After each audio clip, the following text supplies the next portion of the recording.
yéen a ànd ak le maire de Rufisque Nord monsieur Jean-François Touré.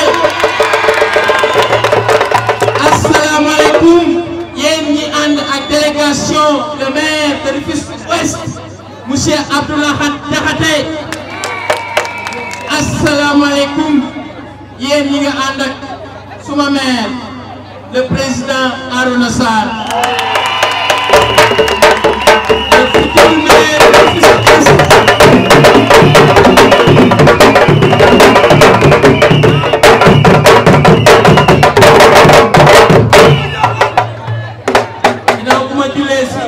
ginnaaw bu ma sante yàlla julli si Yonent bi sant samay waajur bu baax a baax a baax maa ngi sant sama famille yëpp sant sama soxna sant gërëm bu baax a baax waaye tey askan bi les présidents de comité ak comité yëpp ku lim juum sant bu baax a baax samay xarit ku lim juum ñoom ñëpp kenn tey toogul ñëw nga sant aussi sama waa parti Awalé avec le président Abdourahmane Diouf qui sont bien représentés aujourd'hui ñu ngi nii ci podium bi sant bu baax a baax sama waa quartier ak sama waa quartier bu mag bi mooy Colobane muy Mouride.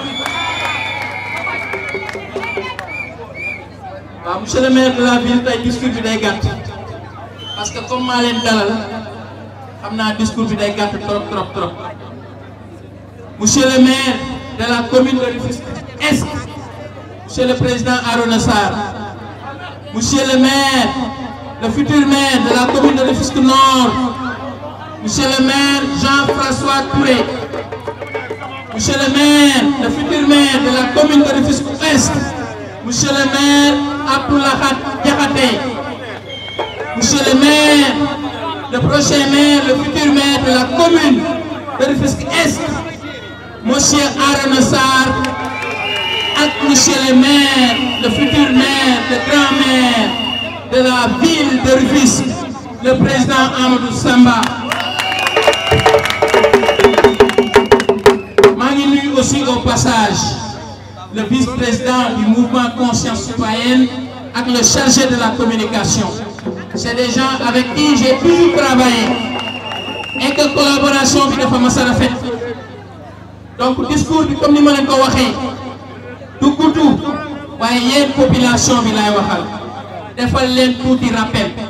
élection bi ñu jublu lii chaque personne va voter 3 fois maanaam ku ci nekk ñetti yoon ngay voter da ngay ñëw voter pour la commune de Rufisque Est nga jël bulletin yi jël enveloppe dem ci urne bi nga voter la liste buntu bi pour élire le maire Arona Sarr. waa liste baa ngi nii feuille baa ngi nii ma yor. ensuite tu reviens encore tu prends encore les feuilles nga jëlaat enveloppe nga demaat dans l'urne tu prends encore la feuille pour voter pour le maire de la ville qui est ici là présent, le président Amadou Samba. boo defee ñaar yooyu ba noppi nag ñetteel bi amoon nañ liste. damay remercier au passage le parti du président Pate Ndiaye di remercier au passage taxawaayu parti bi Guèye ak Soxna Ndeye Mbodj. ils sont membres intégraux de la coalition mais yàlla mooy dogal ne liste boobu préfet de ko rejeter. jusqu'à ce jour les gens sont en train de se battre pour que cette liste là soit reconnue.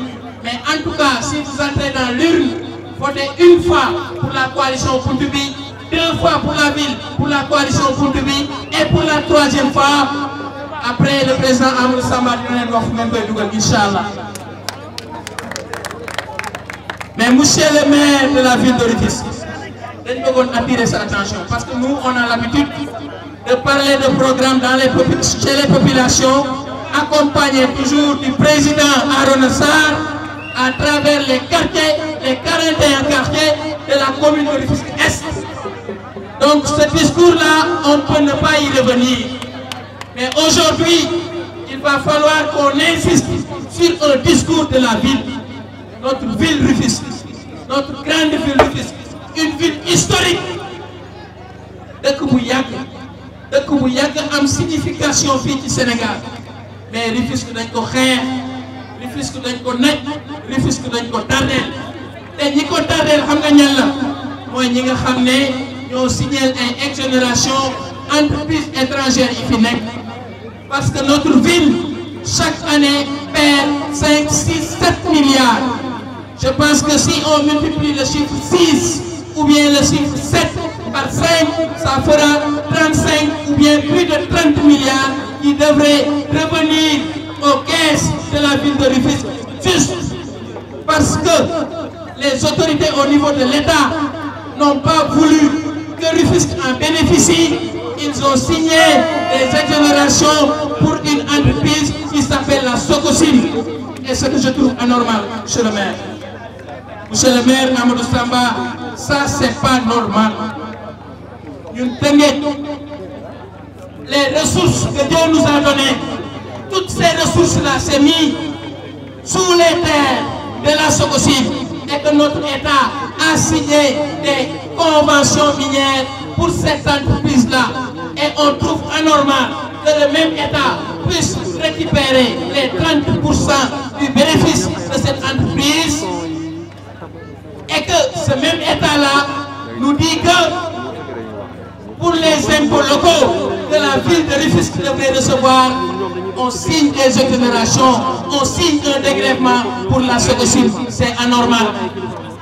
Et on compte sur vous, monsieur le maire de la ville, pour mener ce combat ensemble avec tous les Rufisquois, de Rufisque Est, de Rufisque Ouest et de Rufisque Nord. Parce que ce n'est pas normal. 30 milliards pour tout et développer Gorba. Sococim, lam ñu war a fay jaaduwul ñu ko koy jéggal loolu ci keesu gafaka ville de Rufisque la war a dugg puisque monsieur Amadou Samba mooy suñu candidat pour la ville de Rufisque dañ koy tegal loolu mu bàyyi ci xel bis bu nekkee à la tête de cette ville de Rufisque que ce combat-là soit mené au nom des Rufisquois parce que ce sera de nouvelles recettes yoo xam ne bu ñëwee dinañ ci profiter pour faire le maximum d'investissement dans la ville de Rufisque. Monsieur le maire de la commune de Rufisque Est benn rappel lañ lay defal xam nga ko bu baax a baax parce que ci programme bi ñu ngi ciy liggéey suñu programme on est le seul candidat à avoir pris l'engagement de gratifier les mosquées, non mosquées. Elles ne vont plus payer les factures d'eau et les factures d'électricité. Jàkka yi du ñu fayati ndox du ñu fayati courant su fekkee Arona Sarr jël na mairie facture jàkka ak facture jàkka ndox ak facture jàkka courant cherul waaye defuñu ko seen priorité dañuy bàyyi toujours ñuy dajale di màjjal ci biir jàkka ji jàkka nag néegu yàlla la te yàlla ñun ñoo ko fi nekkal donc bis bu ñu yoree maire bi incha allah bëggatuñu benn jàkka fay courant wala nga fay ndox loolu maire bi attan na ko te dina ko gérer je parle sous le contrôle de notre futur maire de la ville monsieur le maire Arona Sarr incha allah on va travailler avec vous à vos côtés pour accompagner ces femmes. Ces braves dames qui sont là et qui ont fait une grande mobilisation aujourd'hui. Avant que les gens ne viennent, toutes les chaises étaient déjà occupées. Cela signifie que la coalition Pouloubi existe bel et bien dans la commune de Rufisque Est, mais particulièrement dans les 14 quartiers de Colobane Mouride, parce que ces populations-là ont fait une mobilisation exceptionnelle. Monsieur le maire de la commune de Rufisque Nord, man dëkkuma commune Rufisque Nord waaye foofu laa amee soxna te soxna su baax la femme donc sa ginnaaw.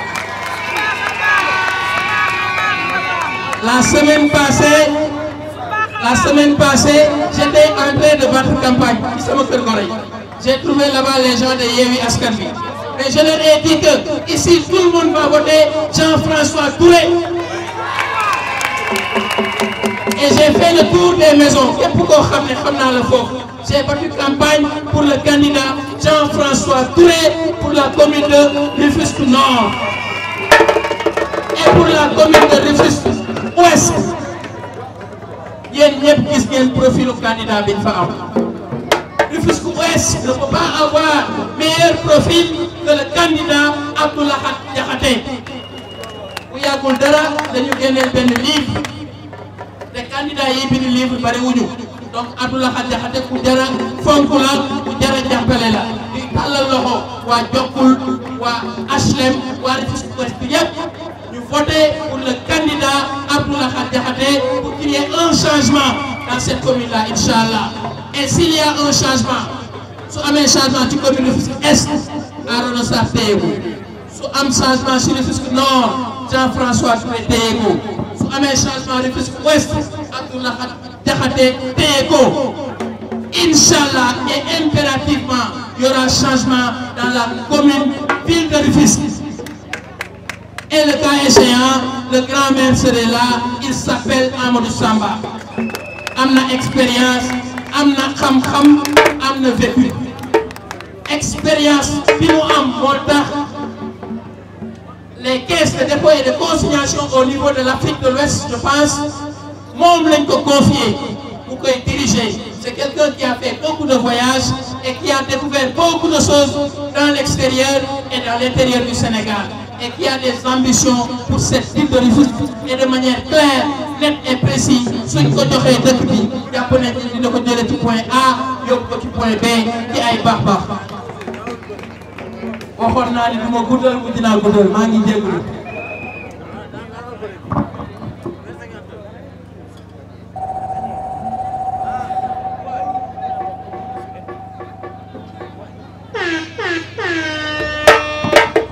waaw suñu quartier bii mooy Colobane Nord Est dama ne woon dinaa wax ci assainissement bi c'est important parce que nous ici à Colobane Nord Est essayé nañ ci benn assainissement et ça a réussi.